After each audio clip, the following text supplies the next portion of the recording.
Recebam a paz de nosso Senhor e Salvador Jesus Cristo. Hoje nós iremos trabalhar a última aula do quarto trimestre de 2022 das lições bíblicas adultos da CPAD, cujo título é O Senhor está ali. Convido para que vocês assistam a aula inteira, pois ela está bem motivacional, né? Eu acredito que vai enriquecer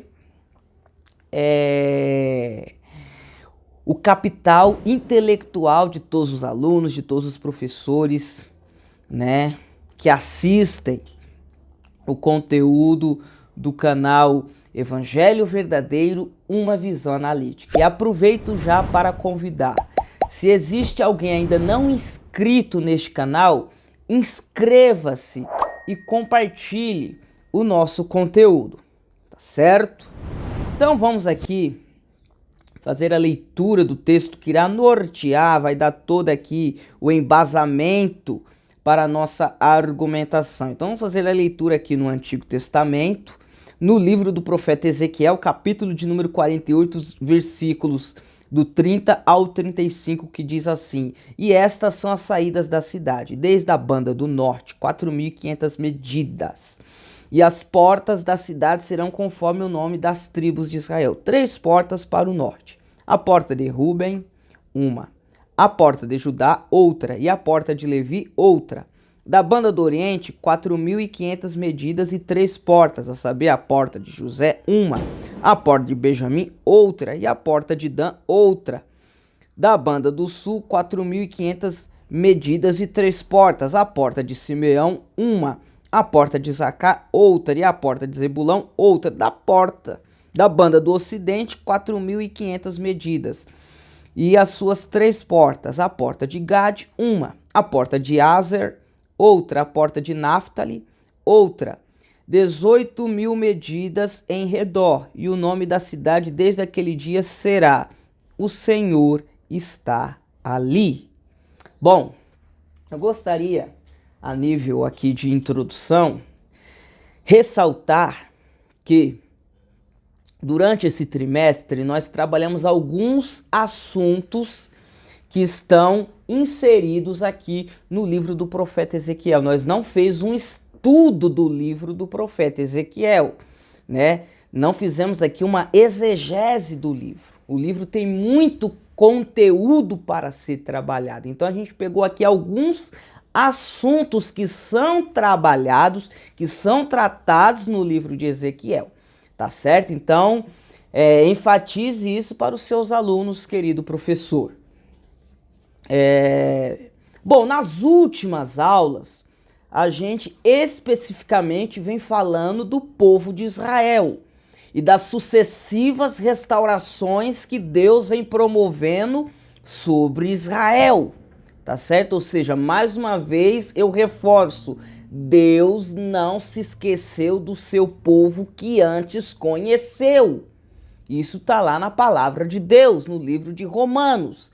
Então, irmãos, a gente trabalhou nessas últimas aulas. Quem não assistiu, eu convido a assistir a playlist desse trimestre. E a gente trabalhou essas sucessivas, melhor dizendo, restaurações que Deus promoveu sobre o povo de Israel. Bom, quais foram essas restaurações? Vamos tentar aqui sintetizar. Primeiro aqui nós falamos da restauração que Deus promoveu em nível nacional. Isso a gente já consegue conferir. Ou seja, Israel, desde o ano de 1948, retornou para a sua terra, depois de uma diáspora de quase 2.000 anos.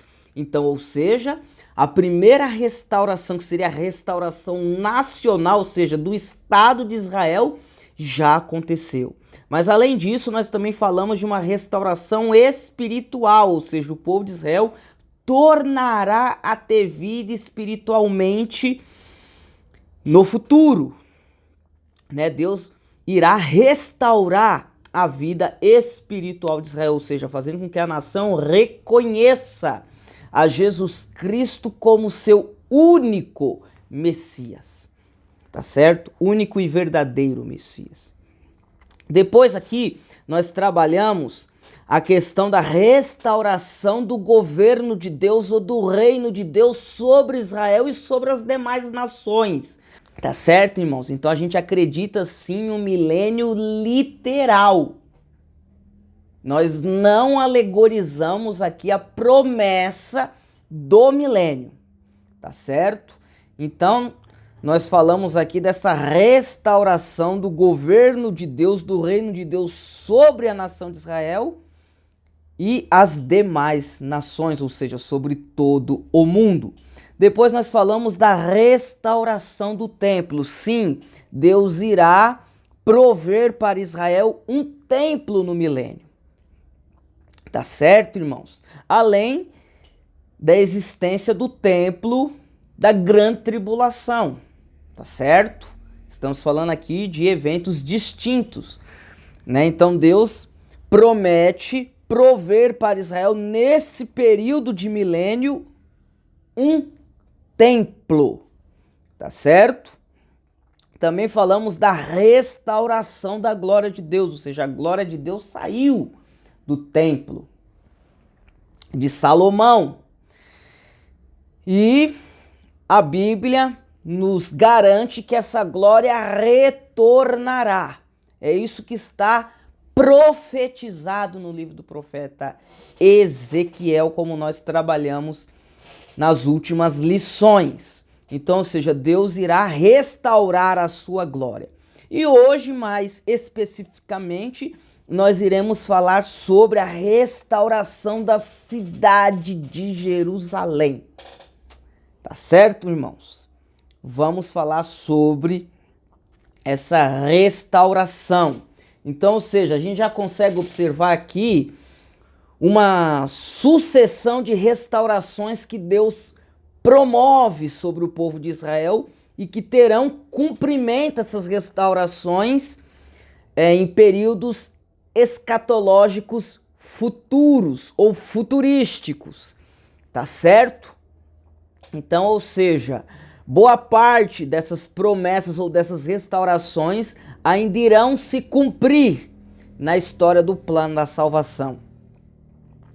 E observem que Deus vai complementando até que essa restauração venha a ser completa e plena, começando desde a nação até a cidade, que no caso é o tema da aula de hoje.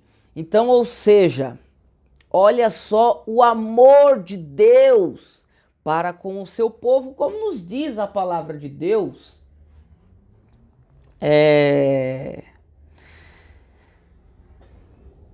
Aqui em Romanos, capítulo de número 11, versículo de número 12, que diz assim, vamos fazer a leitura da palavra de Deus.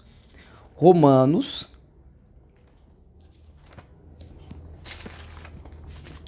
capítulo de número 11, versículo de número 12, que diz assim, ora, se a sua queda é a riqueza do mundo e a sua diminuição a riqueza dos gentios, quanto mais a sua plenitude. Olha só o que o apóstolo Paulo está nos dizendo. Se a transgressão de Israel, se a rebeldia de Israel foi a porta de salvação para os gentios, imagina então a sua plenitude, ou seja, o cumprimento total das promessas de Deus em sua vida.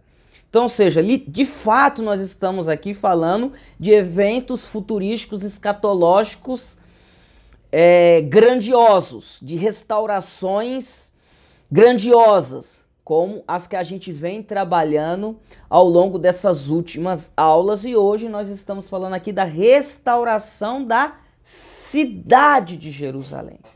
Então, ou seja, a cidade de Jerusalém será restaurada por Deus no milênio. E Deus ali garante a sua presença na cidade de Jerusalém. Olha que magnífico, irmãos. Se hoje a Jerusalém já traz aí um entusiasmo no coração de muitos, e nós sabemos que ainda muita coisa precisa acontecer, muitas restaurações precisam acontecer para que a gente chegue nesse ápice da restauração da cidade de Jerusalém, a ponto de Deus habitar nela, como nós estamos lendo aqui no texto de hoje, do profeta Ezequiel, ou seja, no texto a qual nós estamos estudando na aula de hoje. Então, irmãos, Deus aí está prometendo a restauração da sua presença na cidade de Jerusalém, como título a qual ele dá o Senhor está ali, enfatizando aí a sua presença, tá certo? Irmãos, eu gostaria de fazer uma aplicação prática, não só para com o povo de Israel, mas aqui para o povo de Deus em geral.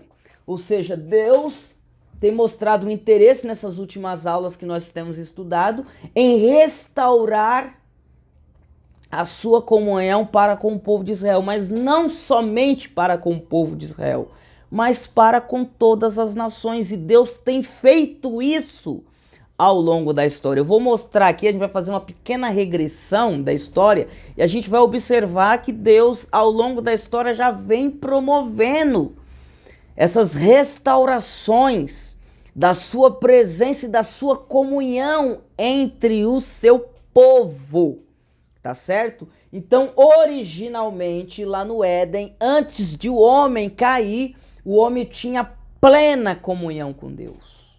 É assim que nos garante o texto. É só ler lá Gênesis capítulo de número 1 e capítulo de número 2, ou seja, Deus tinha uma perfeita comunhão com Adão, ou seja, com a raça humana. Contudo, essa comunhão foi quebrada, foi violada, né? Através aí do pecado. E Deus, depois desse evento trágico, procurou restabelecer, restaurar a sua comunhão, a sua presença para com a humanidade ao longo da história. E a primeira grande manifestação tangível desse desejo de Deus de restaurar a sua comunhão para com o homem, a sua presença para com o homem, foi justamente na entrega da lei de Moisés. Ou seja, ninguém viu a Deus. Então, como é que nós podemos conhecer a pessoa de Deus, o caráter de Deus, a sua natureza? Ora, não é pelo nosso processo investigativo, científico, que a gente vai conseguir fazer isso. Pelo contrário, o próprio Deus se auto-revelou para a sua criação de duas formas. Na revelação geral, através da natureza. Então, ou seja, a gente, ao contemplar a natureza, conseguimos enxergar que há, sim, a existência de um Deus pessoal, imanente, para com a sua criação, tá certo? E a segunda forma de Deus se revelar é através da revelação especial de Deus, que é a sua palavra, ou seja, a Bíblia Sagrada.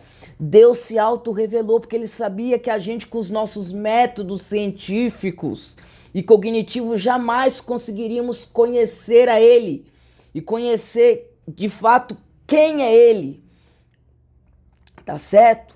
Então Deus propiciou essa autorrevelação, ou seja, era Deus querendo de volta a ter esse relacionamento para com o homem, se relacionar para com o homem, de novo ter essa comunhão para com o homem. É Deus tomando a iniciativa.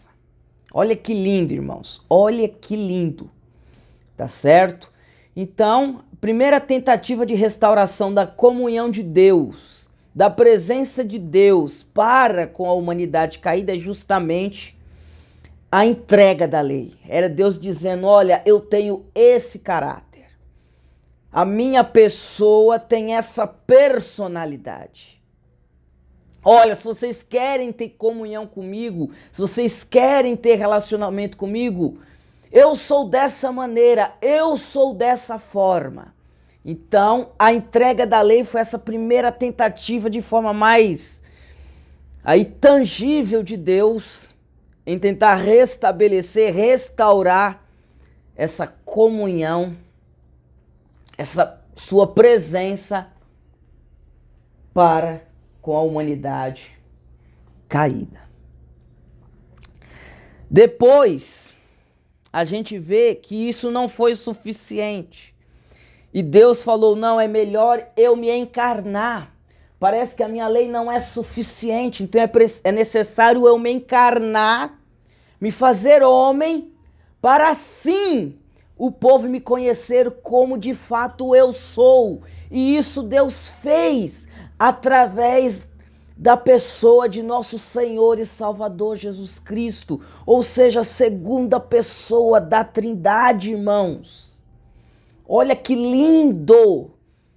Deus não ficou satisfeito com essa revelação preliminar da lei e nos propiciou uma revelação mais completa, uma revelação mais íntegra, uma revelação mais fidedigna da sua pessoa, do seu caráter. E isso ele fez através da encarnação do Filho. Como nos diz lá a promessa, e ele se chamará Emanuel, ou seja, Deus conosco. Então, ou seja, agora a humanidade tinha capacidade de saber de fato quem era Deus. Olha, Deus é assim. Essa é a personalidade de Deus. Esse é o caráter de Deus, ou seja, bastava olhar para Cristo e as pessoas estariam vendo o Deus vivo, manifesto na vida e no ministério de nosso Senhor e Salvador Jesus Cristo, ou seja, Deus literalmente se fazendo carne para habitar entre os homens, para a sua presença estar entre os homens, ou seja, Emanuel, Deus conosco. Então observem, progressivamente Deus vem trabalhando para restaurar a sua presença, a sua comunhão para conosco, humanidade caída. Então, o segundo ato foi o próprio ato da encarnação do Filho. Glória a Deus.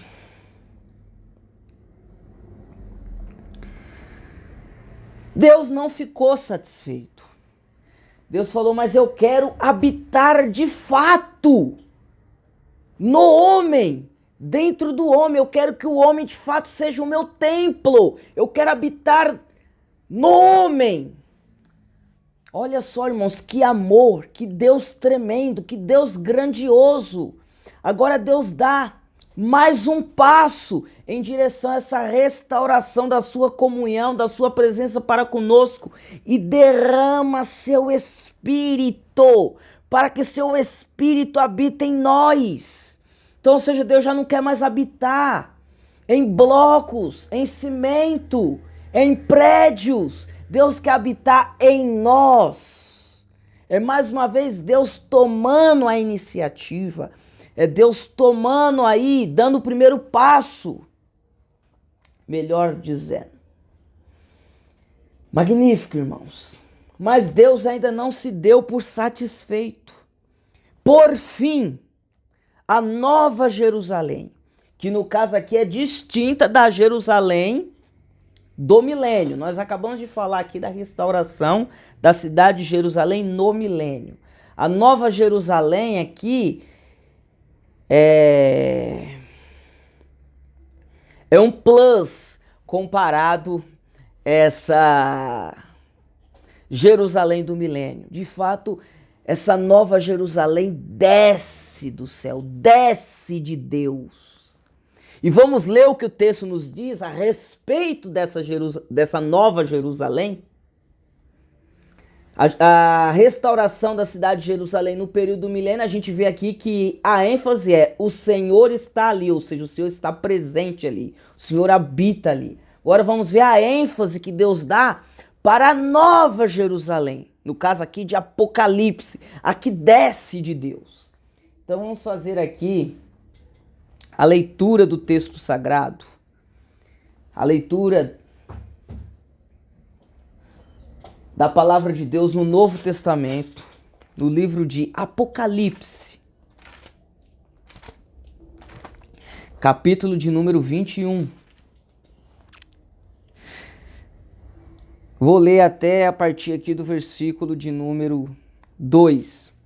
E vi também a cidade santa, a nova Jerusalém, que de Deus descia do céu, ataviada como uma noiva para seu noivo, e ouvi uma grande voz vinda do trono que dizia: agora o tabernáculo de Deus está com os homens, Deus habitará com eles, e eles serão seu povo, e o próprio Deus estará com eles, e será o seu Deus.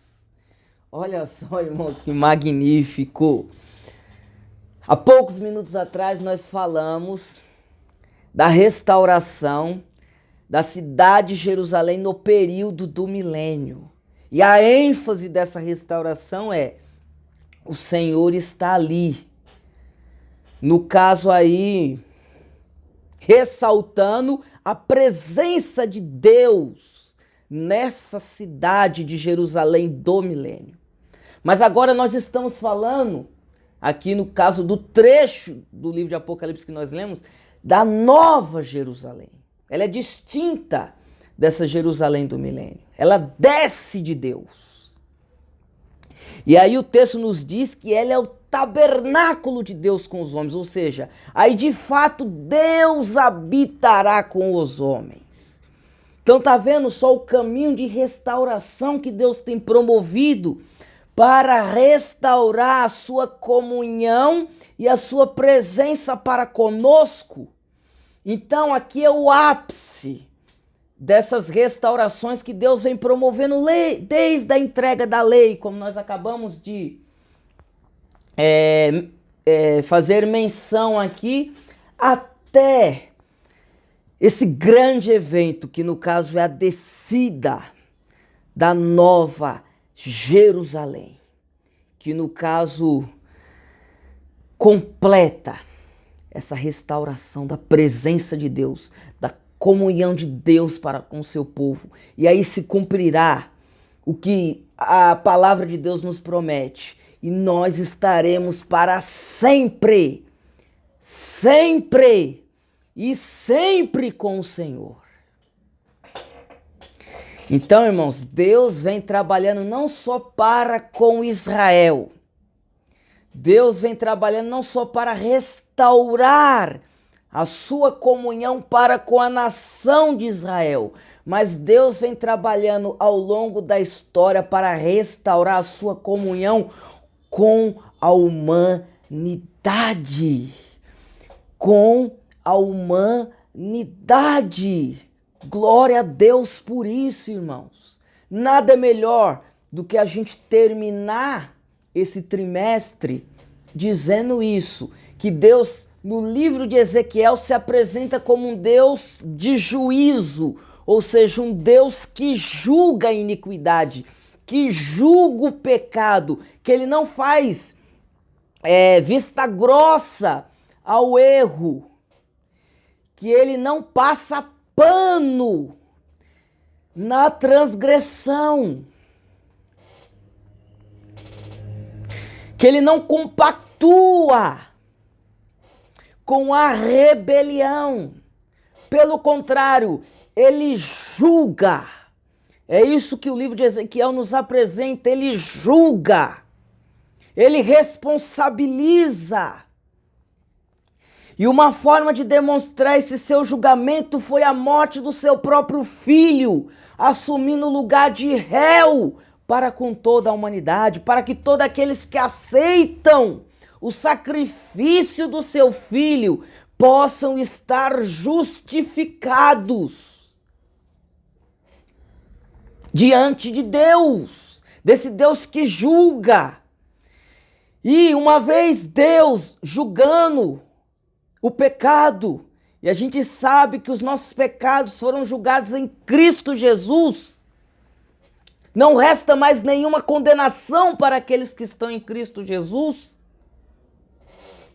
Agora, o que nos aguarda é uma grande expectativa de restauração, ou seja, Deus falando: eu estou trabalhando para restaurar a minha comunhão, a minha presença para com a humanidade.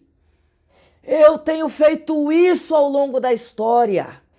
E Deus irá completar essa obra de restauração, como nós vemos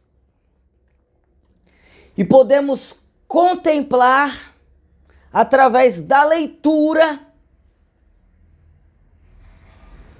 da descida da Nova Jerusalém, que no caso é o ápice dessas sucessivas restaurações que Deus tenha realizado para restaurar, para restituir a sua presença e a sua comunhão para conosco.